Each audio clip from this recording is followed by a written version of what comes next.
Hustisya!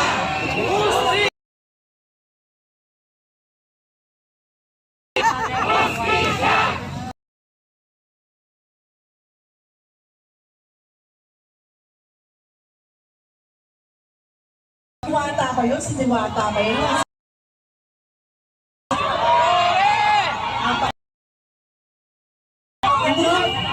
Hindi ko po alam kasi dapat po ang PNP ang nagpoprotekta sa taong bayan.